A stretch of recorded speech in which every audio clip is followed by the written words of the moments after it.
স্ক্রিনে যেই মানুষটির ছবি দেখতে পাচ্ছেন তিনি প্রথমত আমার কোরআনের শিক্ষক। আমি তার কাছেই কায়দা আমপারা সহ কোরআন শরীফ পড়েছি।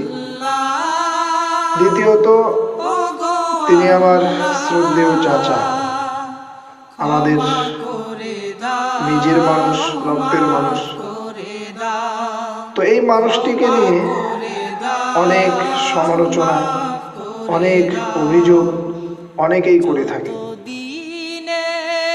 কিন্তু বহু ছাত্রদেরকে যখন তিনি মাদ্রাসায় শিক্ষকতা করতেন, গ্রামের যারা অসহায় পরিবার, যাদের মেধা ভালো ছিল, যারা আগ্রহী, তাদেরকে বিভিন্ন জায়গা থেকে একত্রিত করে বলা যেতে পারে নিজের অনেকটাই অর্থায়নে কোরআনের শিক্ষা দিয়েছেন। তার মাধ্যমে কোরআন শিখেছে, মাদ্রাসার জীবন শুরু করেছে, এমন অনেকেই রয়েছে।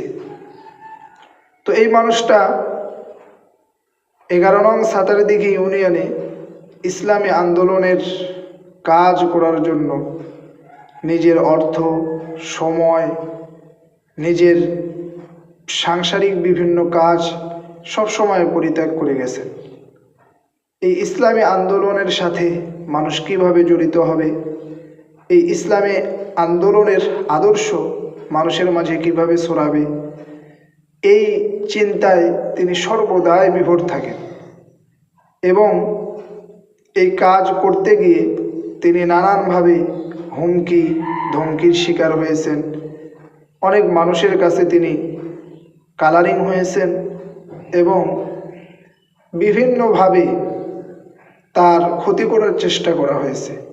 এরপরেও তিনি এই কাজের সাথে সার্বক্ষণিকভাবে অতপ্রতভাবে জড়িত আছেন এবং সামনেও থাকবেন, সে আশা সব সময়ই ব্যক্ত করেন।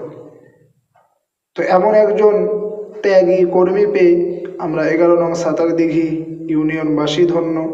তার মাধ্যমেই পুরো ইউনিয়নে ইসলামী আন্দোলনের কাজ আজ ছড়িয়ে পড়েছে।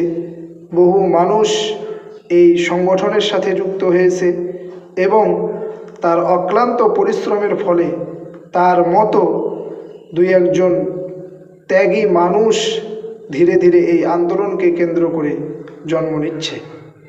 আমরা আশা করব পুরো 11 নং